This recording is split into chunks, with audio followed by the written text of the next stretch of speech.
Word. So, Bob, have you noticed the sheer number of updates to Windows 10 lately? Or maybe you haven't. Well, wow, we're going to drop the disclaimer in right now. The thoughts and opinions of Bob and Kevin Of the Bob and Kevin Show are exclusively the thoughts of Bob and Kevin, and not the thoughts of their employers. past, present, and probably not future. Okay, so, shoot. So, on my personal machine, yes, I've noticed a rapid fire sequence of updates. Although I think we've talked about this before. My laptop doesn't think I'm ready for the latest updates. Yeah, insert corporate policy, update, Windows update policy, yada, yada. Well, my personal computer, personal. though, should be able to update, but I'm getting this note from Microsoft that says my system's not quite ready for update yet. Ooh. So I have no idea what that What the means. hell does that mean? Well, okay, so where am I going with But this? yes, I know they've been coming. We all like bug fixes quick because the alternative is enterprise air quotes, which is the equivalent of turning an aircraft carrier, right? Whereas open source and smaller teams can be more nimble, like a speedboat. Yep. Oh, push that patch right now. Well, the good news is Microsoft's kind of come towards the speedboat side, but it seems like it's coming. Wait, is that speedboat thing? Is that common developer speak? Because I No. saw that someplace else today, and I did not understand what it was in reference to. I read the same article you did, and no, Okay. and no, I don't believe so. But maybe it is. Maybe I've stumbled Well, the way you upon this. dropped it there, I was like, shit, I'm totally out of the loop. I'm just trying to draw an analogy. Old guard enterprise takes for fucking ever to update anything, and back in the day we used to have Office 97, and then Office 2003. It's like really 5 years between updates. Right, with no updates really in between. Right. Right. Maybe you'll get what they call a service pack, which is, somewhere in there, service pack for whatever. And then nowadays it's dot versions, push it out. What version am I on? I have no idea. Even Visual Studio, it's like, holy shit, I just updated to the latest 2017 or whatever. And sure enough, here's another dot patch, and I'm not at the coffee shop. I can't download the damn thing. Anyway, I digress. So Windows 10 seems to be going through this really awful period right now where, I like Windows 10, full disclosure, but it's just like, holy shit, get it together, Microsoft. Don't you have a QA/QC team? I know you have a bigger budget than most. Is it a get it together thing, or is this their new release cycle? Because that's kind of what I was wondering is just everybody going to this like almost bi-monthly or monthly release cycle? Yeah, like it's the May 2019 update that actually comes out in October. Right. Wait a second, what happened? So see, they do have QA. It just takes them 4 months to QA, and they still name it the month release where it was sent to QA. And they still fuck it up, apparently. True. Now, full disclosure, right? When you create an operating system and there's a bevy of hardware available for it, it's hard to get it 100% right. But the things I've been reading is like the start menu's totally borked, or the Windows Update service itself is borked, or Windows Defender. These aren't trivial things in Windows. These are major components. This isn't like, well, you had to click 3 things, get into registry, and then, oh, that's what we broke. No, this is like, hello. As web developers, we can try things out in Chrome, Edge, hopefully not Internet Explorer, et cetera, and we can kind of relate on a micro level, right? Compared to hardware, we're only kind of dealing with browser compatibility. But when you have the influence budget and 800 million users, or however many it is, damn, come on, you guys got to do better, right? So, full disclosure, I've never written an operating system before, so I don't really know all that goes into it, but don't you think that, like, I can't even speculate what's going on there. Like, how does it get to this? Yeah, it's got to clear some hurdles, right? Somebody thumbed up, and then somebody else thumbs up, and there's like, yeah, let's push this. And then it goes to the update server. They start rolling out the changes. I'm starting to get worried that they're going to brick my shit unintentionally because. Well, I think I saw a complaint that somebody's machine after the latest update, it kept rebooting or something like that. Yeah, and I was at your house, and there was a shitty driver update for Intel for my Dell, and it made me have to turn on my computer. I'd have to power it off, and then power it back on, and then finally Windows would boot. So, of course, you're like, oh, fucking Windows is the problem.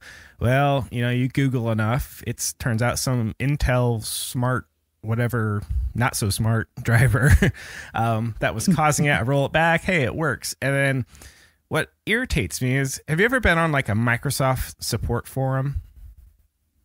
Yeah, sometimes they come up in my search results. Never, ever actually solving my problem, but yes. So, yeah, full disclosure, typically if Stack Overflow has a link to an answer that come up in the results or Microsoft, even though it's a Microsoft problem, guess which one I'm clicking, Bob?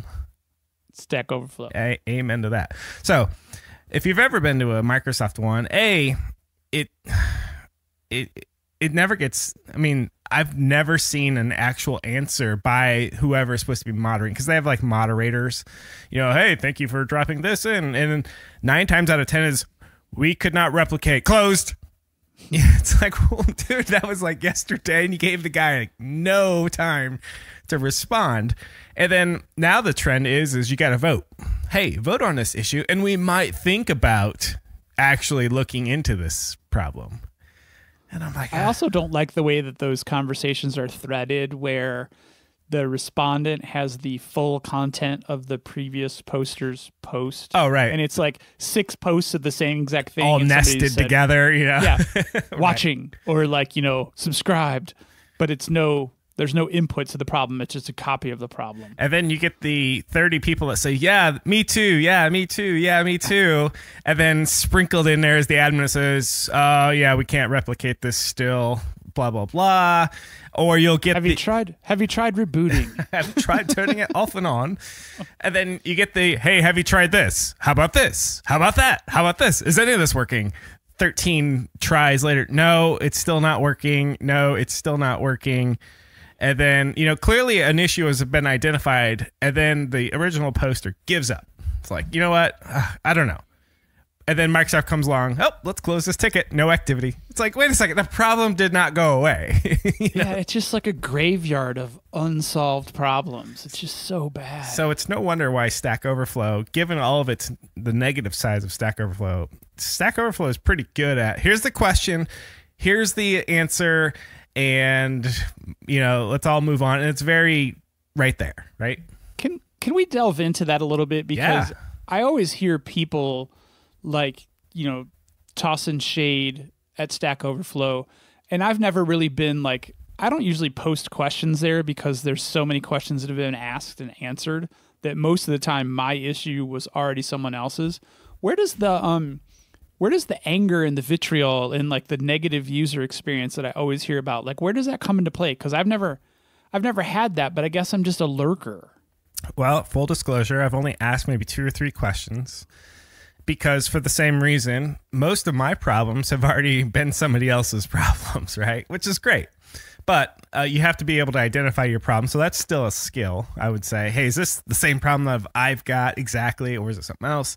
But if you look at some of the comments, some people, it's not so much as the question asker. Every now and then you'll get this is a dumb question. This is not a real question. This is a blah, blah, blah. So you'll get that. See, I haven't even seen those. Oh, I've seen those. I must be hanging in the friendly areas, apparently. And then it's usually on the answers, because people will downvote. And once they smell blood in the water, oh man, the comments just jump in there. It's like, yeah, you're, this is wrong, blah, blah, blah. And they just like pile on. And is it maybe because you're researching more complex questions that have more complex code for answers?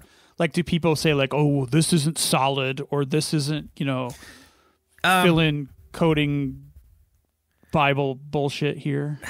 It's less about, I think, dogma and more about some people are just putting answers just to be able to get points, and they'll just throw something in there and it doesn't answer the original poster's question, or it'll be related, but you can tell. I have seen some of those that like they don't really address the initial question, and they'll like post some code, and they'll be like, "Nope, you just do this," and I'm like, "Whoa, wait a minute, that's not even what the person asked." Yes. But then sometime farther down, someone's like, "Hey, asshead, that's not even what the original poster was looking for." Yeah, you can almost guarantee somebody will try to score point, because again, when you call somebody out for posting the wrong answer, you can be upvoted there. You can actually earn points for saying, "Hey, you're an asshat," for doing this.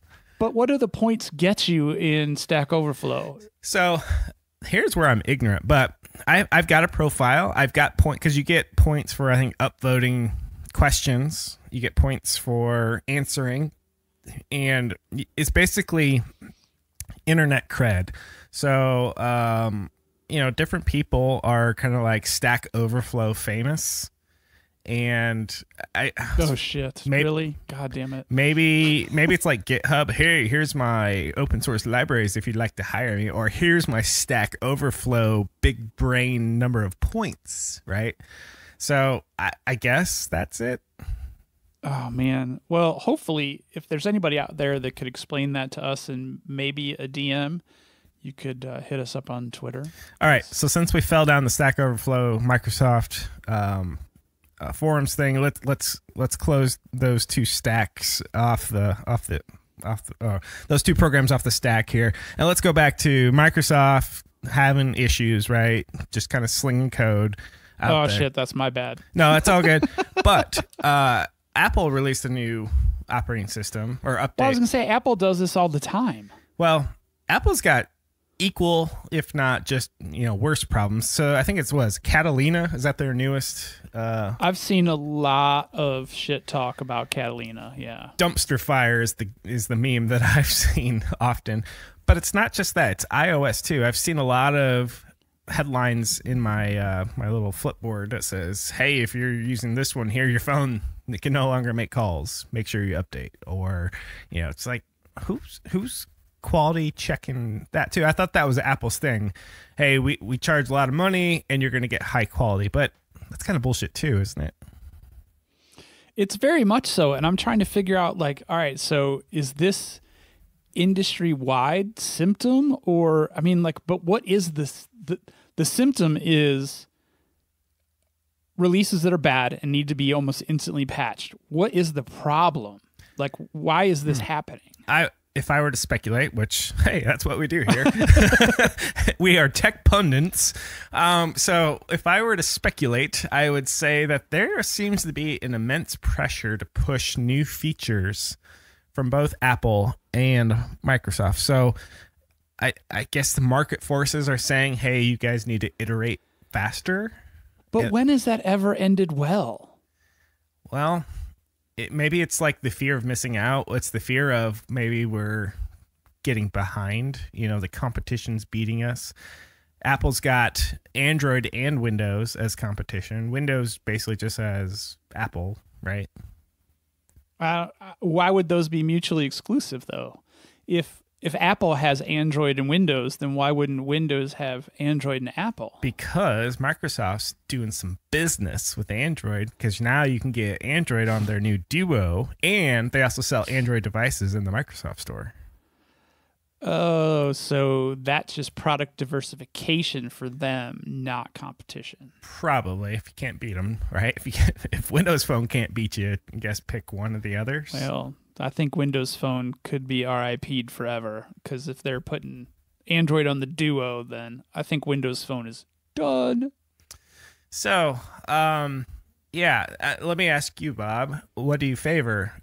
Speedboats or aircraft carriers, or somewhere in between? That's a really good question. I think if speedboats are governed correctly, like I think if you're going to sprint and you're going to release, you're going to be releasing fully tested, either incremental enhancement to the existing product or small features in these quick sprints.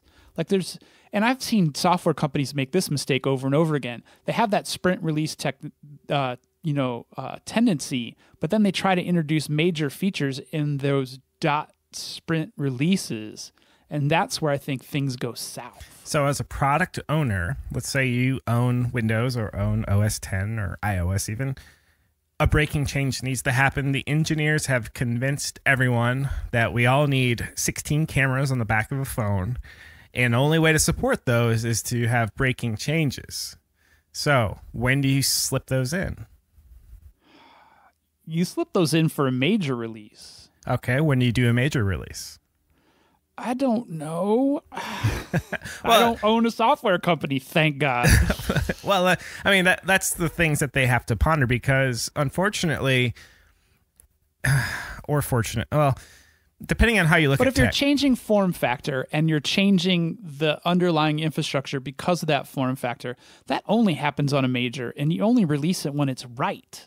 Well, because it's not like you're adding 11 cameras to the back of the phone before the phone or after the phone's been released, right? That's true. So it's a matter of backwards compatibility too. Can we support the 32 cameras? We're just going to keep picking bigger numbers. The 32 cameras on the phone, where the other one only has 2, and then for how long do we support that old one? Because one of my big pet peeves with Apple is they drop support for the older devices.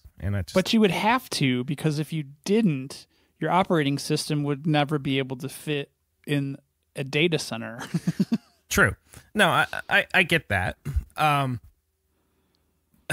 It's one of these unwinnable situations. It's a perfect topic for the Bob and Kevin show, where there's just no right answer. Because right? We ain't solving shit. Sometimes, we've seen in other software, when is a good time for breaking change? The answer is never and right now at the same time. Because, Yeah, see, that's the whole crazy thing, though. And, oh, God.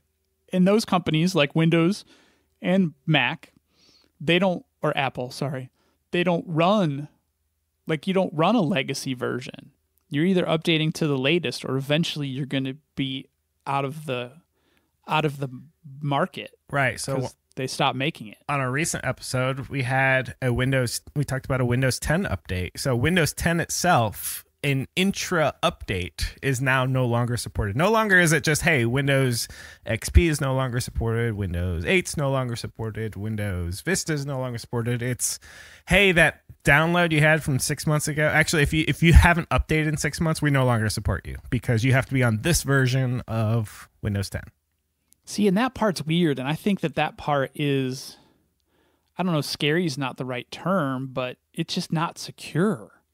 And you've got enterprises that aren't updating at all on their schedule, like on Microsoft's schedule. So, where does that leave enterprise that's relying on that operating system?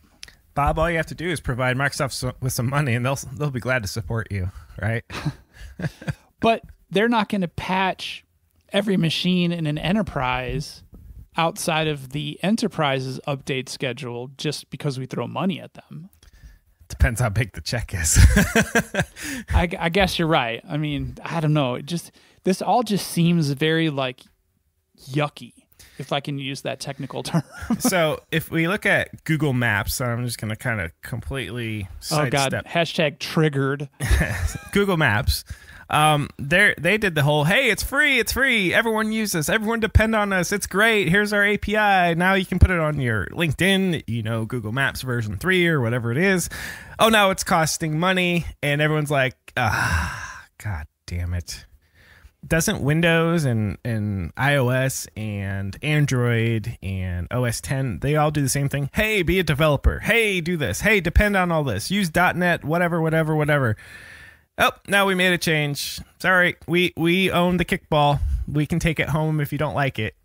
Some of that equals job security when you're a developer, because you always have to solve a new problem. However, when you're talking about, comma, get it right, to steal from you, if it's the underlying infrastructure for your enterprise, like an operating system might be, I don't know if that's necessarily that's not job security. That is a fire drill waiting to happen. Now, of course, I'm being cheeky in all this. Kevin, do you really think they need to clear all these changes with you? Well, of course not. But it comes back to technology, innovation, and evolution, if you will. Listening to Joe Rogan enough, we've learned that humans are the the reproductive parts of technology through Marshall McLuhan, and what is kind of assumed I thought that it was the sex organs of technology. okay, whatever. Sex sounds better than reproductive. I get it. So, I think there's a possible false assumption that that technology has to evolve, because what requires technology? I mean, we don't need more technology tomorrow intrinsically, do we? It's a human assumption that whatever technology I have today, I need N+1 tomorrow. Because is it an assumption or is it a consumption need? Like, that's a good point. I don't know. Or it's the pure hubris of humanity to say, I want more because I can. right. I mean, but you think about it, you can nut it down to a basic human element, that setting goals and reaching goals and self-betterment. I think that that's going to replicate itself across industries, products, technology. So, I mean, I think there's always going to be that want to be better. I think driver is competition. We need more lenses. We need better cameras. We need more. Because why? Because they are doing it too, and we can't rest. We Right. got to Or outdo them. We can't sell more if we don't. Right. And as a developer, I like new technology. But at the end of the day, the technology that we have right now, October 2019, we can do a hell of a lot of stuff, right? A hell of a lot. But we can't do tomorrow type stuff, though. Not really. Okay. So what is tomorrow's problem? Well, tomorrow's problem looks a lot like today's problem, except now I have drivers that are no longer compatible because of the new hardware. It's a lot of these. It's the cost of innovation, right? But tomorrow's problem is also the problem that we can't solve today. Yeah. But when's the last time you as a developer, and I'm not calling you out or any projects you work at, when's the last time we were writing, we're going to change the world stuff? But the companies, Microsoft, Apple, Android, they're giving us all of these new tools because they think we need to be writing world-changing things. Right. I'm a super comfortable developer. Like, I like doing things that I'm comfortable with. I can take a tiny little crawl step outside of my comfort zone and get tons of reward for that. But yeah, I'm not interested in develop life-changing technique or life-changing like algorithmic output or anything like that. So they're not developing those innovations for me. They're developing those innovations for data scientists and way smarter people than I am. So are you familiar with the acronym ETL? Nope. Extract, transform, load. At the end of the day, if you distill down what programmers do, is they get data, they change the data, they put the data back, and they get more data, pick it up, change it, extract, transform, load. So we can do that really well as a society right now. Where a lot of the bleeding edge is how do we replicate humanity through silicon? If you ask me, AI, machine learning. That's the tomorrow problem thing, the Right. today problem type that we're solving tomorrow. That's why we need bigger, better, faster. Which is kind of weird because I think we can solve a lot of today's problems with today's technology, but we keep an eye on solving the proverbial tomorrow technology with this ever-changing bleeding edge technology. And I only think we solve today's problems incrementally any different than we did 5 years ago. Yeah, it's a new framework. Yeah, it's a new thing, but we still have databases. We still have servers. Right. We still have user interfaces. We still have whatnot. There's been some great innovations. Like we do a lot of touchscreen stuff nowadays. But mobile is probably the biggest revolution in the last 10 years. What about quantum? Oh, gosh. As somebody who really likes science and quantum mechanics and classical physics and things like that, quantum sounds cool, but it also sounds a bit vaporware, a bit VC, juicy words. I thought I read somewhere that it's actually not theoretical anymore. That Google solves some sort of problem, right? with qubits and stuff like that. So I am less educated about quantum computing than the next person. But at the end of the day, guess what I can do with a classical computer, Bob? I can get paid. I can solve problems. Right. I don't You need and a I quantum can. computer. But there's people out there that need that bigger, better, faster. Anyway, I think we could argue this to the end of time.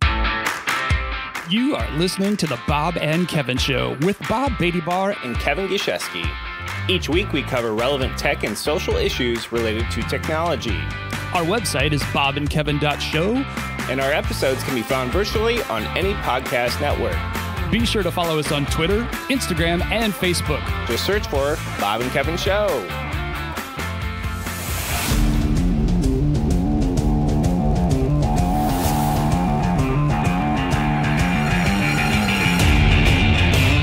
Okay, so I had an observation this week, and the observation was Is this the gotcha part of the program? and now for something completely different. So I'm sitting at the coffee shop going, you know what? I've been sitting in this coffee shop off and on for the better part of a year and a half. And do you know how many developers have walked in that door that I've happened to notice programming? I've seen looked over their shoulder and screen, looked. How many I'm gonna others? go zero. Zero. Okay, great. Kevin, there's no programmers in Little Columbia City, Indiana. So freaking what? Well, what's the total population there? We've got about 9,000. Okay. So So- you're 1 in 9,000. Which is really, I'm sure there's more closet people or people who commute. But at this point, after a decade of living in this town, I have never, ever, ever just casually run into somebody else. Hey, you're a developer? Yeah, me too. Hey, where do you live? Oh, you live? Oh, well, we live in the same town. None of that. Never. You should move to Boulder because everyone's a developer. Right. You can't throw a rock without skipping off at least 2 developers' heads, right? I was in the hot tub the other night with myself, my wife, my son, his girlfriend. So we'll consider that 1, okay? So me with my family. 3 other people came into the hot tub. 2 of the 3 of them were developers. Okay, so I have a point here. So, are you familiar with the phenomena of brain drain, right? Where it's places like Columbia City, Indiana.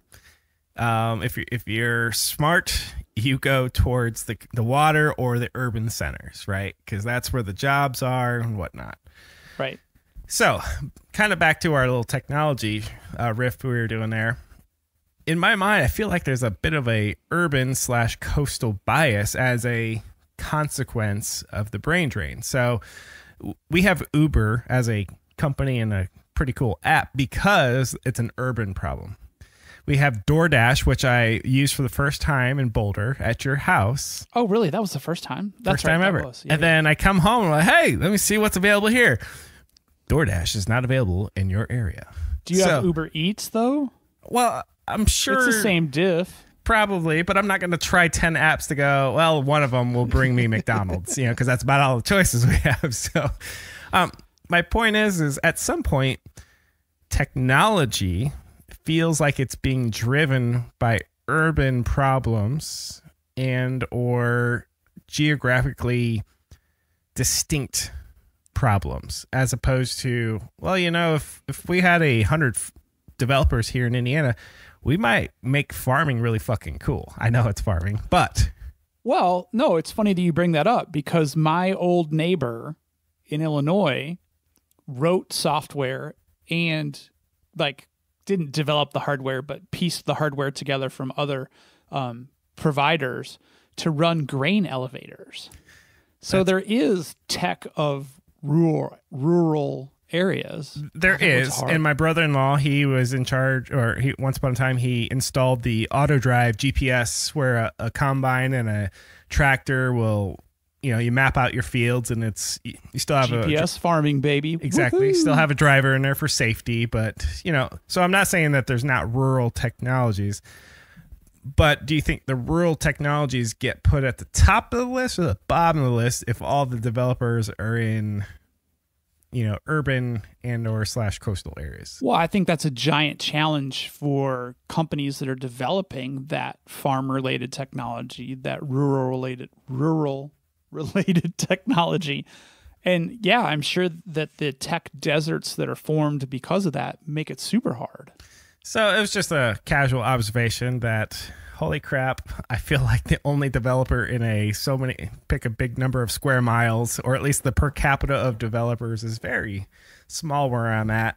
And to my next point on that is when a local company needs a developer, they take basically any warm body that will walk through that door. For better or for worse, they'll say, "Thank God you know what this you've heard of JavaScript. Great, our last developer quit. He went to Boulder, Colorado, or wherever he went. He went where it's way cooler. Here's some money." But would you also find in that same local, non-urban market that the pay scale is going to be incredibly diminished as well, right? I won't disagree at all. I live in one of the lowest cost of living areas in the country, not just Indiana, in the country.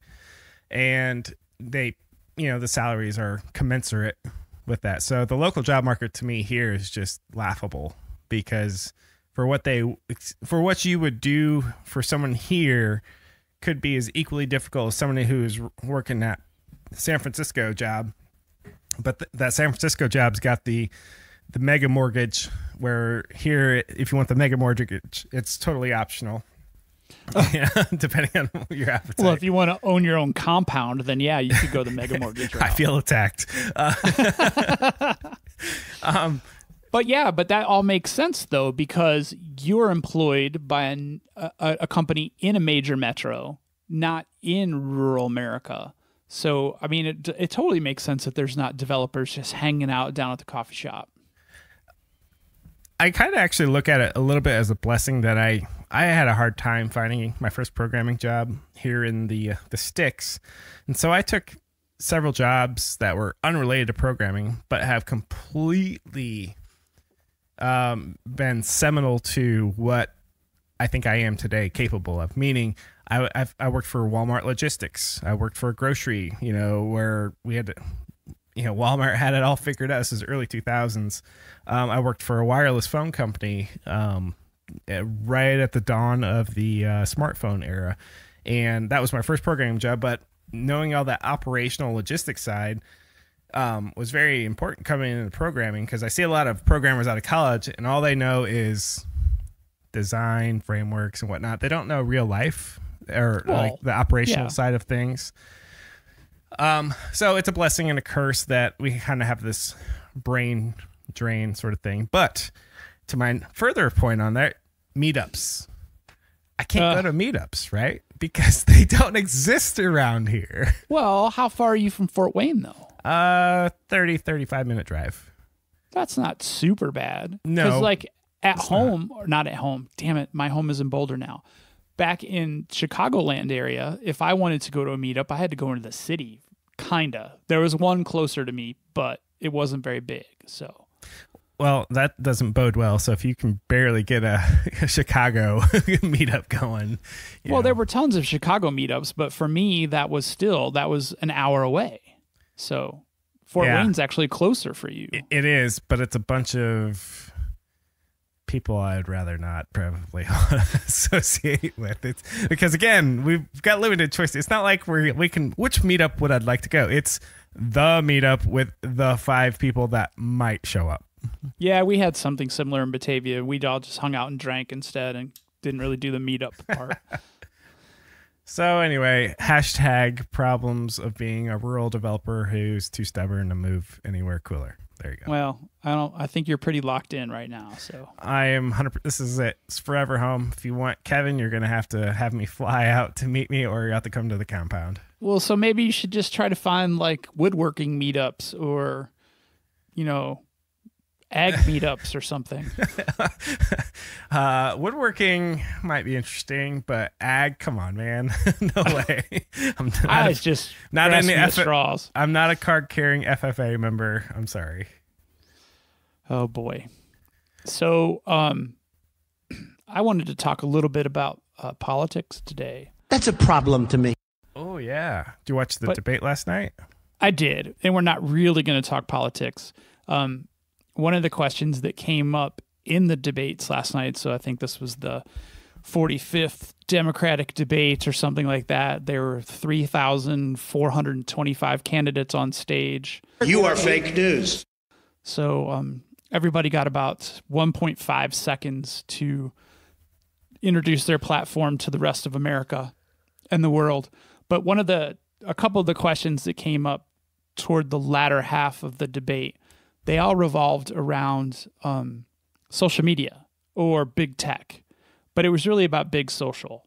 And there was a precursor to it where one of the candidates was basically asking one of the other candidates. That was another weird thing about the debate last night. There was a lot of the moderators were supposed to be asking questions, but the candidates felt compelled to ask each other questions, which was totally bizarre. But anyway, one of them was, would you support telling Twitter to ban President Trump's Twitter account? And that kind of sparked a mini debate amongst the candidates. And then that dovetailed into questions of breaking up the monopoly that these big social media companies are. And I just thought it was really interesting. And nobody really gave any answers, which is, I guess, pretty common for a debate. Did you get to that part of it? I did. I think Elizabeth Warren's fairly on record as saying she would break up Facebook and big tech in general. And I think that the premise of that was, if you break it up, then that will minimize the amount of mis and disinformation that we as voters and consumers have. How do you feel about that? I could see it both ways, because if we're all in one group and we all hear the same message and it's wrong, then a lot of us get impacted. However, if we're broken into, let's call it 10 social media community bubbles, you could also argue, well, you're in your own bubble, and your message is resonating there, but you might have only 2 or 3 communities infected with misinformation as opposed to the community. Do you think it would be harder for misinformation and disinformation campaign starters to be concerned with multiple smaller social media outlets versus having singular access like in a Facebook? I think that's the problem, or an unintended or unforeseen consequence of a Facebook or a Twitter. Hey, this is my one-stop shop for misinformation, propaganda, and whatnot. All you got to do is be on here, because if you had to be on 10 or 100 different platforms, it would be much more difficult, I think, to coordinate a kind of bigger approach. I mean, you could still have 10 or 100 KGB agents. Not saying it's impossible. Right. But you also have 10 to 100 different rule sets, moderators, because at the end of the day, remember, Facebook, Twitter, YouTube, they get to control the message as much as they kind of play both sides. They get to decide what content can exist or not. And that only came up in like a half a sentence from Andrew Yang, I believe, brought that up as far as like the blurred lines between a publisher and, I can't remember the other term, a platform and a publisher, right, I think is what, but he only mentioned it so briefly. And he also referenced, which I thought was great, he referenced the line of questioning, which we've dinged on the show before, the line of questioning in the congressional hearings with Mark Zuckerberg, and just kind of pointed out how out of touch our lawmakers are, our legislative branch is with modern technology.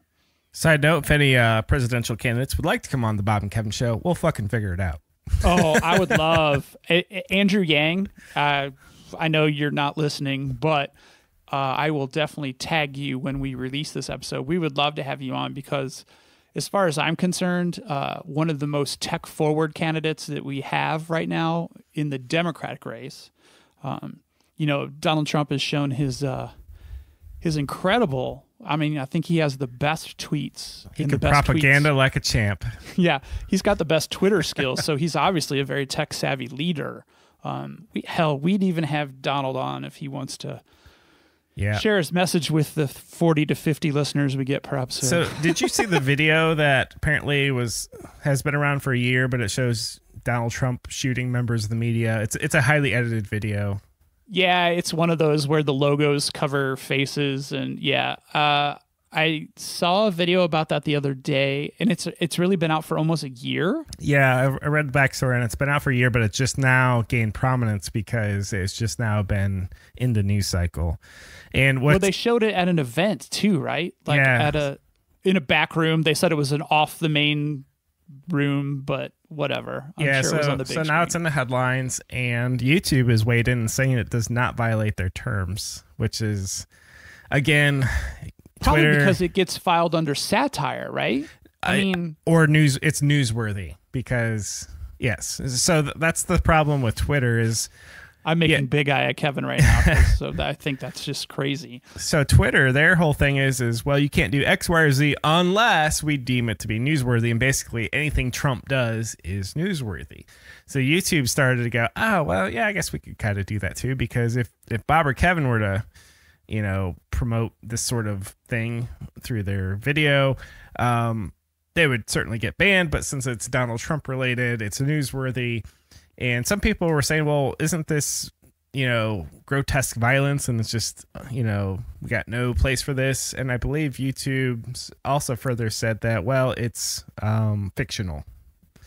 So, again, I think they just can decide what is and what isn't whimsically. And that's really what their policy should read. We have a whimsical content policy, whatever the fuck we want. I mean, it could be like one sentence, but I don't know why these are like pages, but whatever. Well, and I think that we've talked about this before, back to the eye of the beholder. So like I could see where it could be viewed as satire. I can't see how it'd be newsworthy except for the fact that it's associated with him unless he put it out. But if he didn't put it out, then it's not really newsworthy. It's just satire. I think we talked about it already, but Trump retweeted a video of Nickelback, right? With the look at this photograph. Yeah. It's like, and then it gets pulled down for copyright reasons. It's just like the dumbest things. Oh well, it was copyright, not because it was, any other misinformation or just propaganda or whatnot. So I don't know, man. I don't know who's on whose team anymore. I think like I said in that episode, that it was probably Nickelback that made the copyright claim, or Nickelback's management. So, what about songs that get played at like political rallies? And I don't want to pick on the Don because he's such an easy target. But if you were to play any song at a music rally and that band didn't align with you politically, I think that happened. I think he was playing Born in the USA or something like that, and the boss basically said, nope, shut that shit down. Yeah, but how do you go policing that if you're because those rallies are televised. And what if you don't listen? I mean, you're the president. I mean, you're going to get sued for a copyright violation? Well, no, I think you get a cease and desist after the fact, and that's illegal. Like, that's filed. So, what? They don't call him the Teflon Don for no reason. I guess we are picking on Don, but anyway. So we have the Verge article that you sent me, and Mr. Zuckerberg apparently had some leaked audio of him come out. And one thing he said was, and I quote, "You have someone like Elizabeth Warren who thinks the right answer is to break up companies. If she gets elected president, then I would bet that we will have a legal challenge, and I will bet that we will win the legal challenge. And still, does that suck for us? Yeah, I mean, I don't want to have a major lawsuit against our own government, but look, at the end of the day, if someone's going to try to threaten something that existential, you go to the mat and fight." So Mr. Zuck basically is threatening to sue if anyone tries to break him up. What do you think? Well, I think that if the government can prove that they're in violation of antitrust laws or whatever the case may be, that's the only way that they're going to be able to quote unquote attempt to break them up. So if that happens, obviously the entity that is being broken into pieces is going to counter sue against that attempted breakup. So, I mean, I think he's 100% accurate. He obviously doesn't think that they need to be broken up, so of course he would fight that. But I don't think he's going to do a preemptive strike try to sue the government over something that's not happening. Right? Yeah, I'm not surprised that he's defending his shareholder value and all that. But I don't have to like it. But it's his value that he's really, I mean, if he controls all those entities, we should start a hashtag program, save the billionaires or something. Right. I'm not, it's falling on deaf ears over here, Bob. I'm sorry. I can't hear you. Can you speak up? Well, no, I'm just saying if he controls those entities, they're much more valuable to him than if they're broken up. I know. Mark Zuckerberg is less about a tech genius to me and more about a con man at this point. He goes to Congress and he ducks and dodges. You own your data. No, we only collect data so we can show you relevant ads because X number % of our users say they just want relative ads. Hey, Mark, that's a false choice. All of your users don't want any fucking ads. How about that one? You know? Yeah, and they're so hard to tell when they're ads anyway. That's the whole, like, I think that's the big scam to me, is that the ads are so, like, blended. Yeah, I think I did hear Andrew Yang, I believe, last night say, kind of mocking the whole, how much money have you made on your data, as a person? Well, that money goes back to Facebook, right? Did you hear him say that data is like oil? He didn't say data. I didn't. Yeah, hey, copyright violation. We need to send him a cease and desist. Otherwise, I think I need a check. I think I need a commission check. We need a royalty to help fund the show. He said that, and Caroline was sitting there. I go, like, holy shit, he almost said my catchphrase.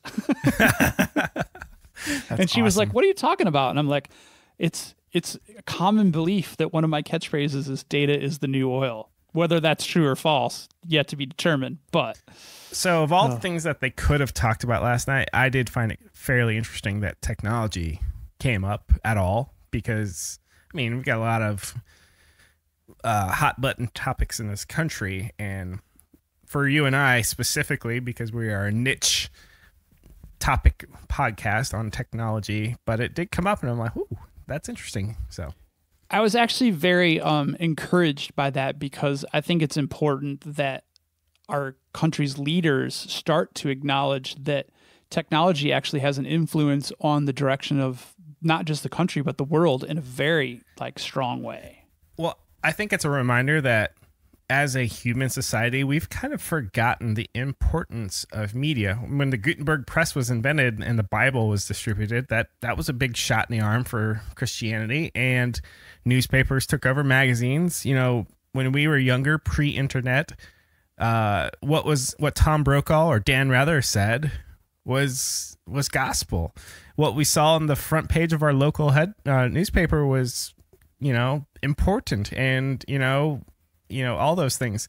And so it's always, and that shapes our narrative then. And now it's all of those have kind of gone away in favor of electronic distribution of this. So it's the media. I don't want to sound like evil media, but it's Facebook is a new medium. Twitter is a new medium. New is relative. They've been around for decades, but it's just the same old in different form. And I think our laws have kind of not figured this out yet. There's a bit of a lag there, and our politicians. Super lag. Politicians are kind of going, wait a second, you can use Twitter as a weapon. Huh. This man in the office right now, he's actually really good at it. And it kind of goes back to, I don't know if it's Nazi Germany, but if you're going to tell a lie, tell it really big and tell often enough that people will start to believe it. And I think it's propaganda. It's propaganda 101 for sure. That is 2019 in a nutshell. We are in a society where decide what you want to be true, and starting tomorrow, we'll start the campaign to make it so. Whether it's true or not doesn't matter. It's just our campaign says it is. Did you pick up on the referencing to the fourth industrial revolution last night? The third industrial revolution? I did hear that. Was it third? I thought they were saying fourth. Okay, maybe it's fourth. Yeah, I think you're right. I think it was. But it was interesting the way some of the candidates embraced, like Andrew Yang, been talking about this since day one, about automation and jobs being taken away. And, he referenced that under the fourth, industrial revolution. And some of the candidates kind of poo-pooed that. Like, I think Elizabeth Warren even said, no, we're not losing jobs to automation yet. That's a pipe dream that's yet to come. And Andrew Yang was like, are you kidding? We're in Ohio. Automakers are, automotive workers are losing their jobs to robots on the line. Fast food restaurants are losing jobs to, kiosks. So let's talk about that real quick, because I had these thoughts earlier this week. It sounds like we're going through a lot of my tweets. Maybe this was just on everyone's mind.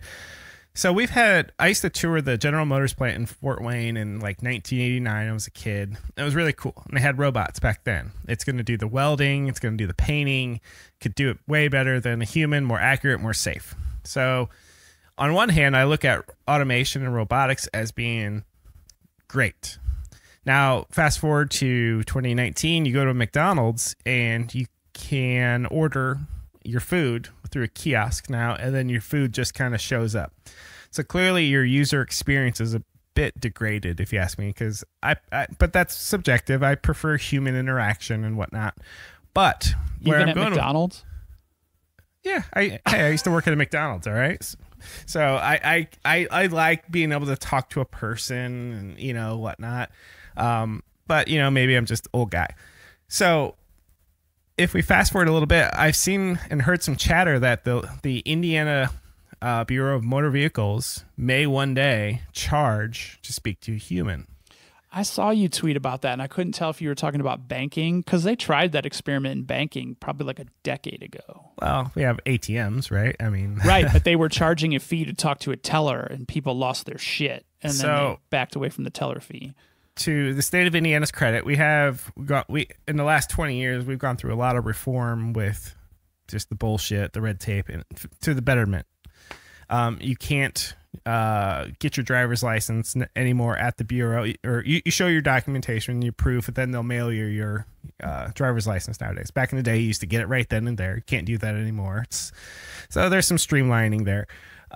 But what's being talked about, I believe, is you're going to be asked to do everything through online or through a touchscreen, and if you need to talk to a person, there's a fee now.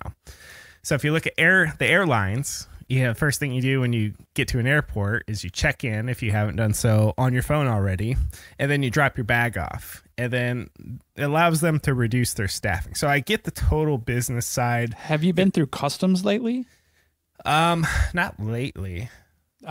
When I went to Aruba a few weeks ago, came back, there was one person at the customs area, and the rest were kiosks. And it was all done with, scanning and video.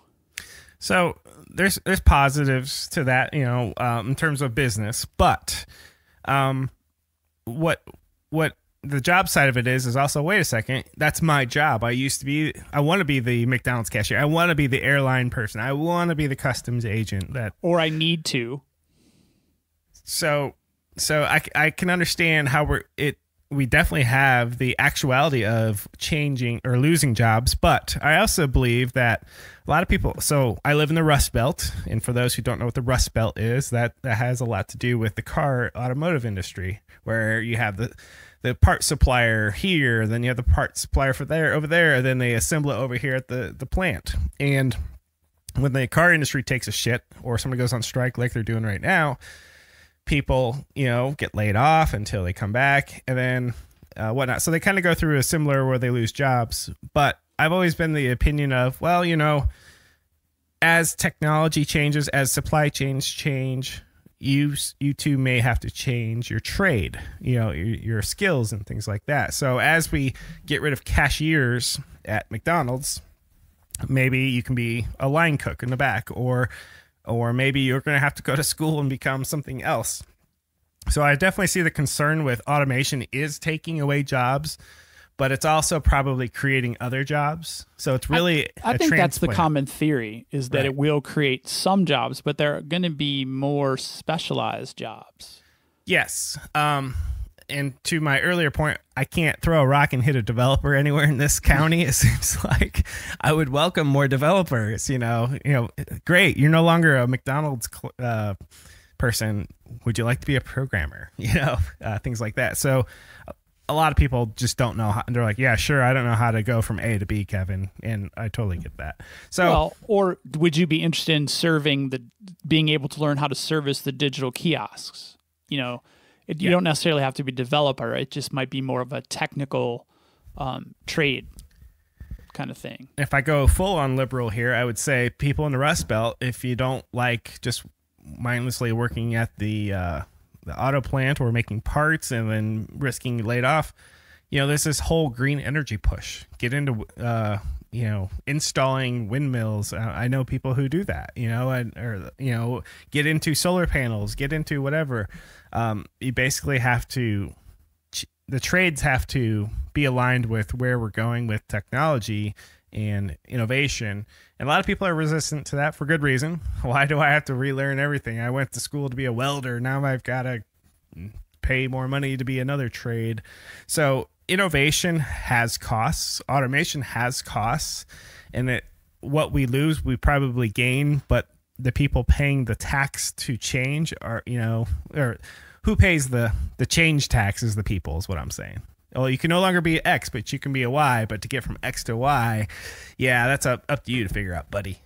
The trades are pretty good with apprenticeship programs, though, and like on the job. And my experience with the trades, they're fairly progressive when it comes to the technology. Because they're young people that are interested in, having a exciting career. I'm doing air quotes, but it is exciting when you're looking at, the technological aspects and the developments as it relates to, engineering, construction, all those different areas, because everything is just becoming more sophisticated. It's not becoming less sophisticated for sure.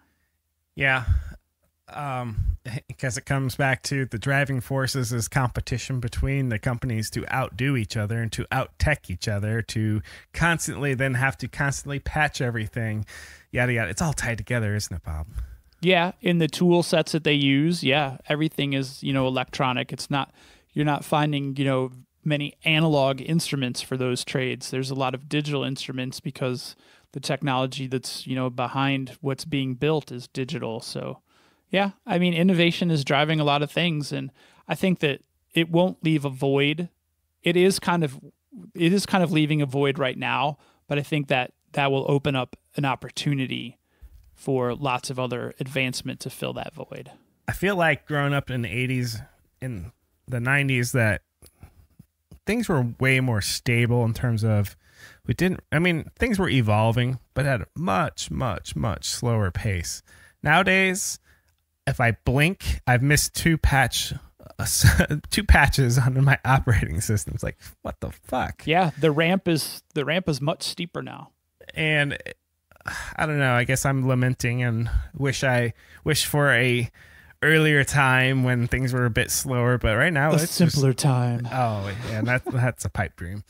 So I think things are just going to get more and more and more sophisticated, as you said, more and more automated, more and more all of this. And I think what we actually don't have any study on is how this pace of innovation and technology at this speed, if we are in a fourth industrial revolution or whatever,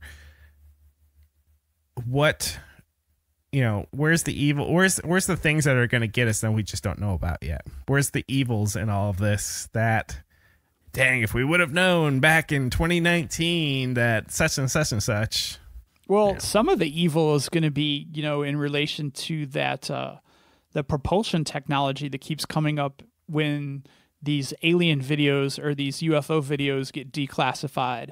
If we ever figure out what's going on with those, quote unquote ships and figure out that propulsion technology, that's going to be a giant game changer. But I believe that there's some technology that will ruin humanity. And that technology will probably, if ever discovered, may never be released. Not to go all conspiracy theory on you, if in fact the tic-tac technology has been harnessed by our government, it's possible it could be a catch and kill situation. Here's why. Imagine Star Trek style transporters were invented right now by Facebook, of all people. Makes sense. Imagine transporting an army from bad guy country to good, other country in an instant. Yep. Pop in, pop out. Assassinations could happen. Murders could happen. That technology, while cool, there's plenty of noble to it, but the negative consequences to it may just outweigh any positivity, just like the nuclear bomb. Hey, you split the atom. Good job. Yeah, it's the wickedest thing that we could ever invent. And oh, by the way, we can do nuclear energy with it. But you just saw Chernobyl with me. And, now we have this thing where we have arms races and blah, blah, blah, blah, blah. Well, I think that's a double-edged sword with most technology. You said that there's going to be a technological innovation that's going to bring down humanity that hasn't been invented yet. I would argue that technology has already been invented, and it's called Facebook. Exactly. Right now, they're linking social media usage to increased incidences of depression, anxiety, and the division that we're experiencing pretty much globally right now. Cambridge Analytica bridled that and used it to their absolute best advantage in several different, government exchanges throughout the globe. So I would argue that technology has already been invented and it's already killing humanity. It's October 16th, 2019. Bob hates it when I say the date, but I just did because I want to go on record. And I want to say in the future, your car insurance, your health insurance, your life insurance may be predicated based on your online profile from somebody. I think that's definitely going to happen because it's going to indicate, health, mental health and physical health implications that will impact that. So let me ask you this, Bob. You said that will happen. What evidence do you have that it's not happening? I think full disclosure, as a middle-aged man who never goes to seek medical attention unless he's dying, I can't verify that. But last time I was at a healthcare practitioner, I wasn't asked any questions about my social media habits. So, well, all they got to do is Google it, right? Yeah, fair enough. So, somebody I know has access to a background check app because they hire people.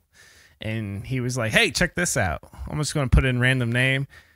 You know how much shit comes back about everyone, like your ex-wife, how many kids you got, your next door neighbor's name, phone number. Deep web search. Holy crap. And if you don't think that, well, maybe you don't have to, maybe this isn't happening, but it's so easy. Why wouldn't risk assessors like insurance be kind of getting out in front and go like, you've got 12 DUIs, bro. Yeah, your rate is this, or we're not even going to insure you. So if we know legal stuff, probably almost definitely comes up. It's not much more of a stretch for these background check services to go, hey, you know what? Here's the kind of porn they're into. Hey, here's their web search history. Oh, I guarantee they have it. And I don't think our laws have ever asked, or lawmakers have ever asked the questions such as that. Like, wait a second. Is this the kind of stuff we want people making decisions on John Q. Public? Because how do we know that the information you're getting to make these decisions is even correct? There's there's more than one John Smith in this world. Right. Well, that's happened legally many a time. The legal database pull up information, last known address, wrong person. Yeah, we used to get phone calls. My wife's got the same name as somebody else in the world, and that somebody else doesn't pay their student loans, and they kept trying to think it was us because, well, hey, who would have that last name, right? So, not it. Back to the Tic Tac real quick. If the Tic Tac technology exists, Tic Tac technology. Wow, I like that. Yeah. We should trademark that. Tic Tac tech. If the Tic Tac technology does exist, imagine what that would mean to any country's air force. Well, everyone who talks about it says it's a game changer. And it's not just a game changer eventually. It's a game changer today. Yeah, it's a checkmate. It's a checkmate for sure. What would that do for air travel? What would that do for logistics, moving supplies and whatnot? What would that do for interstellar space travel? What would that do for colonization of the moon, mining the moon? Oh my gosh. Well, the theory is that it changes everything we've known about space and time. Because if you're just basically creating voids and moving into them, then the speed of light is not really relevant. So traveling great distances, it all of a sudden becomes much more realistic to send people to Mars.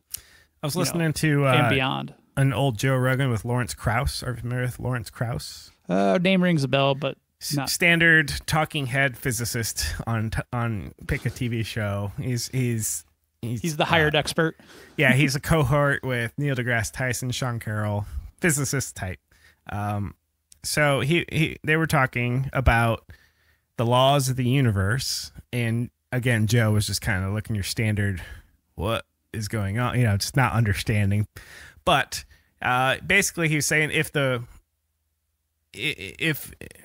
we took a snapshot of the universe and said as soon as we snap the camera, those will be the laws of physics in this universe. So until we freeze them in, so when the camera was snapped, we got the four fundamental forces: gravity, electromagnetic force, weak and strong nuclear force. We have those, and then they act in a certain way. We have the Higgs field, which is something blah blah blah, and it would not shock me at all if we don't understand basic fundamentals about the universe. Oh, without a doubt. Because we only have theories for gravity. I know we keep coming back to gravity. We know how it kind of looks like and acts like, but we have no idea what can generate it, except for, where there's mass, there can be gravity. And there's more. And all these things. So I am 100% open to the idea that this technology could be invented, because we just need somebody who rejects the normal, this is what everyone else has tried. What if, and then insert some radical idea. And that radical idea could be from another planetary system, another technology. And I think it's also been said, we watched that, the pilot, I don't know his name, the Tic Tac pilot guy. Basically, oh shoot, I've lost my train of thought. But anyway, we have we have the ability to understand what it takes, but we don't understand our own physical science enough to be able to replicate how that would happen. Yeah. If somebody were to, again, drop a nuclear reactor through a time machine into the 19th century, they would look at it and go, what the fuck, right? This goes back to, even if you take a video screen into where pygmies live, who've never seen technology like that, and then showed a video of them on screen in real time, that would blow their fucking minds. So, I mean, why can't that be imprinted onto our most technologically advanced people on this planet, that there's stuff out here that would blow our minds? Oh, the thought I was trying to gather there was, right now we have preconceived assumption. The reason we can't travel to another solar system, galaxy, even to Saturn in a reasonable amount of time is distance. The Tic Tac propulsion system would make all that moot. Right. And it would challenge potentially Einstein's, cosmic speed limit, that the speed of light is the speed limit. Right. What if you could do something that we can't even conceive of right now, and that's actually not a limiting factor? Right. I mean, if we believe in the concept of infinities, then the speed of light plus one is faster, but we feel like that's somehow a limit. Like that's the ice wall. I mean, in some regards, saying that the speed of light is a limit is almost as asinine as flat earthers and their ice wall. Please don't get me started on flat earthers. No, we're out of time for that. Hey, I did want to put a nice little bow on something we mentioned briefly earlier. We did touch upon the UAW. Apparently, they have created the framework that could possibly end the strike today. So GM and the UAW have at least a framework of an agreement that might bring that strike to an end. So that's good. Like to get some people back to work, especially around here. So yeah. Do you got anything you want to add as a little wrap up? I don't think so. Are we still doing the lightning thing or not doing the lightning? You know what? I think going into the next 50 episodes, we're going to just fuck off with the lightning. Okay. Yeah, sounds good. All right, Bob. Now I don't know how to end the show. You know what? We'll just say till next time. Thanks All for right. listening to the Bob and Kevin Show. Hey, have you ever wondered how you can get in touch with us at the Bob and Kevin Show? Well, first, you can try us via email at comments@bobandkevinshow.com. Or are you more into social? If so, you can find us on Twitter at Bob and Kevin Show. Or on Instagram as Bob Kevin Show. That's Bob, the letter N, Kevin Show. And if you're still on Facebook, you can even find us at facebook.com/Bob and Kevin Show. And for the serious business fans, you can even find us on LinkedIn at linkedin.com/company/the-Bob-Kevin-Show. How's that for a handle? Let's connect.